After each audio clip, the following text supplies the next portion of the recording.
Good afternoon, this is Chandra Easton here from StarAstrologyHealing.com, continuing on with my travels around this ancient land of Australia. In this particular chat I'm taking you through the southern Flinders ranges and up into Wilpena Pound. These are areas in South Australia. Yeah, this is part of the series on this ancient land. You can find it on my website. You just type in Footsteps of Light. So the southern Flinders ranges is an area that's got mountains in it. And that's the I went to Mount Remarkable. I've got a map here that shows you the channel in Spencer's Gulf, and it's kind of hard to see, but Mount Remarkable's down the bottom in the middle, and there's an incredible view from there down into the Gulf. You can see this is not my photograph, but another traveller's taken this photograph from high up in the mountains there, looking down at the Gulf. And I'd been staying at a place called Melrose, and followed the track up to Mount Remarkable, not a caravan track, I'd left that behind, and went to a place called Alligator Gorge in the Narrows. It's on this other map here too. You can see Melrose written sort of down the bottom left hand corner. Yeah, and the walk around this Mount Remarkable National Park's probably, I don't know, maybe it's 5 kilometres, something or other.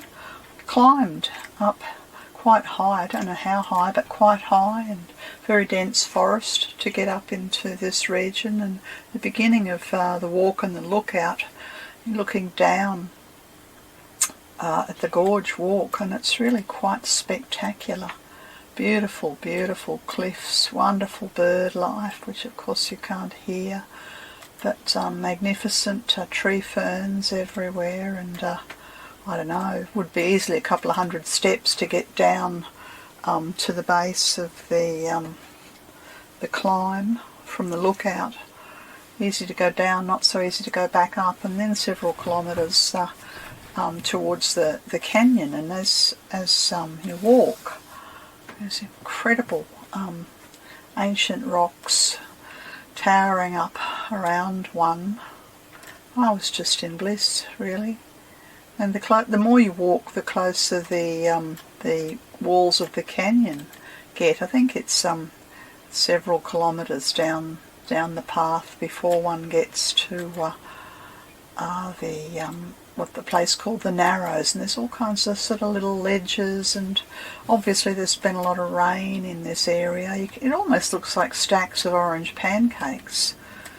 I was just in bliss, you know, the sort of sense of the sacred. Very powerful here, very, very powerful. I could have sat there for hours, really, but I actually thought it might have been going to rain. The cliffs towering up above, and obviously it's a creek would pour through here in the wet season. You can tell that by the luxurious fernery all around. Some parts of the rocks are orange and some are black, and there were pools where there was beautiful, beautiful rocks, small stones. I came upon an overhanging shelter, which was quite magnificent, and on this shelter is ancient rock art and also desecration. People have scrawled their names, and people have no respect, but clearly this is a place that would have provided shelter and sanctuary and, you know, accommodation, and no doubt food nearby. Yeah, very, very ancient. I continued on towards the Narrows. You can see this particular image here. It's getting quite narrow. I couldn't touch from one side to the other, but somebody with longer arms than me would have been able to. Amazing, amazing place. So many places where one could have just rested and sat, and, you know, there's this protective energy of the forest all around it. Yeah. It's hard to know. There's very ancient trees here. Some of the trees that were quite huge and would have been, I don't know, a couple of 100 years old, I think. Lots of these magnificent tree ferns. Yeah, hard to really say much else about it except that the place emanated peace and power and protection and sanctity. Yeah, bird life was astounding. Could hear the birds. There were eagles and kites, and you can see how much rain there's been here. All this moss and this sort of wonderful seeds from the trees. That was one trip, and I think it was a week or so later I headed north towards the, because the Flinders Ranges, they stretch over quite a district, quite a region, and I'd been in the southern Flinders Ranges, and then I headed north up to Quorn and to the national park, and I did stop at Quorn one night, and I thought it was lovely. They have an innovative approach to their wheat silos where they use it as a backdrop, and they run a slideshow on the silo at night, just informing people of the history of the region and of the traditional owners and the settlers.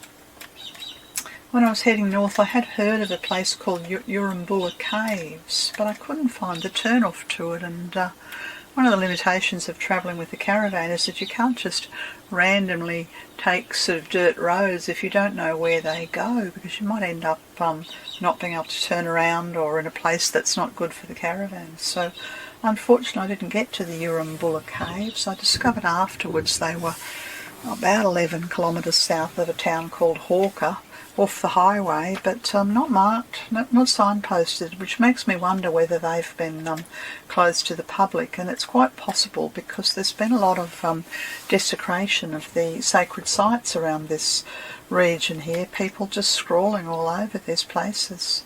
Yeah. Anyway, I continued on, and I passed this region, this mesmerising hills, the Elder Range it's called, and stopped somewhere and read about how this is a place for the falcons and the kites, and yeah, the range just rises majestically. I'd heard of another place called Akarua Rock. Yeah, and again, unfortunately, when I got to the region around Akarua, this is just past the Rawnsley Bluff actually.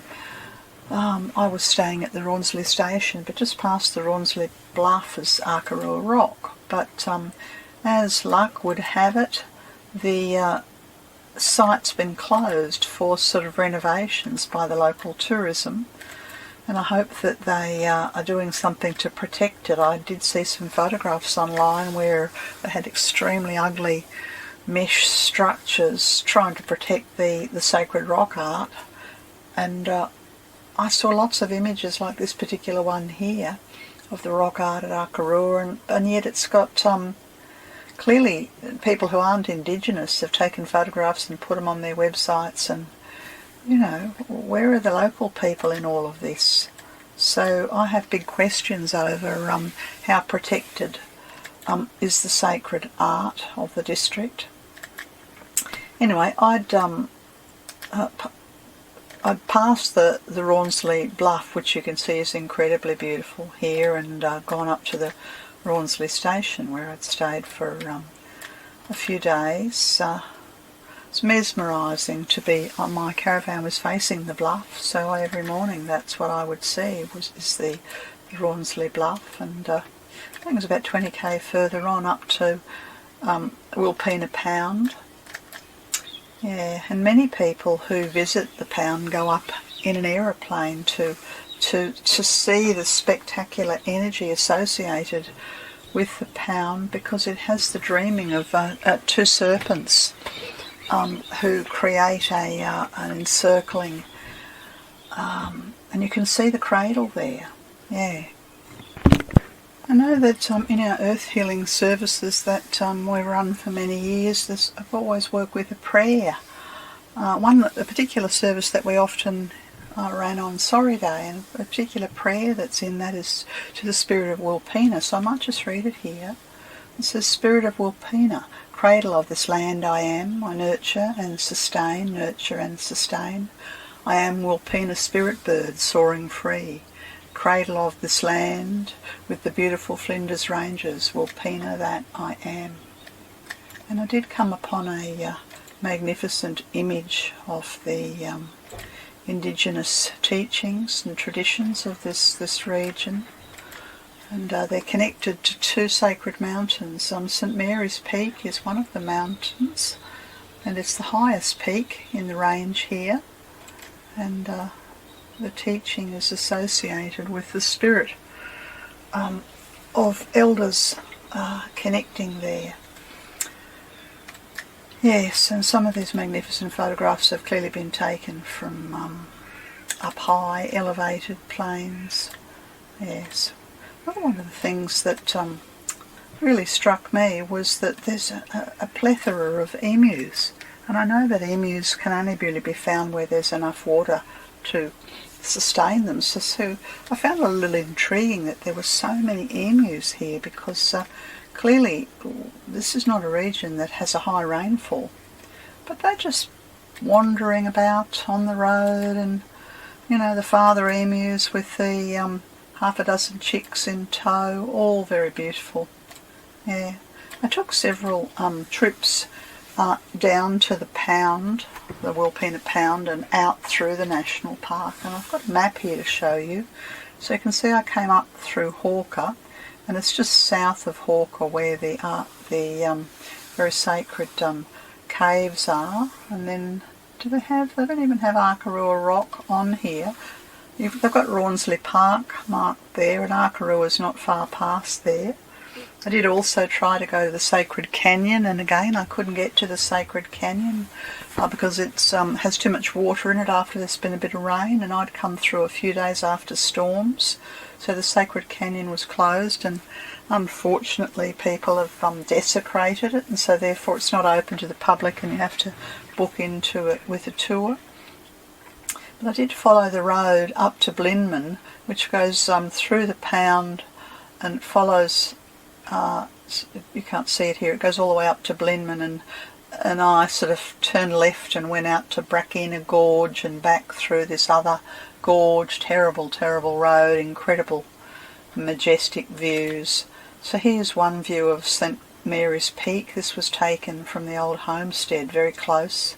It's pretty much as close as you could get to St Mary's Peak. Yeah, some of the trees have been documented by European settlers as having been there a couple of 100 years ago. Here's an image taken from one of the many lookouts, and you can just see the sense of the breadth and the depth and the height of this Wilpena Pound. I don't know how the gum trees survive in the dry creek beds. They're incredible, really. It was quite sort of overcast and stormy the few days that I was there, and then it would get very hot, and then it'd go back to be stormy. Sometimes the mountains, the ranges look purple, you know. Yeah, and other times blue. Yeah. It's very much desert country. This last image here is of the ancient geological formation. This is as I'd gone out through the gorges. I thought it'd be called gorges that I could walk through, as beautiful as the southern Flinders. They weren't, but it was a drive through this region. Yeah, very ancient geological energy.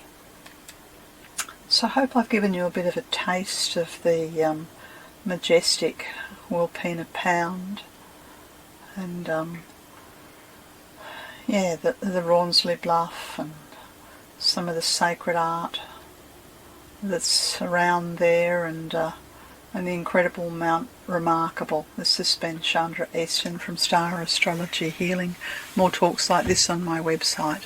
Just type in Footsteps of Light. That's all. Bye for now.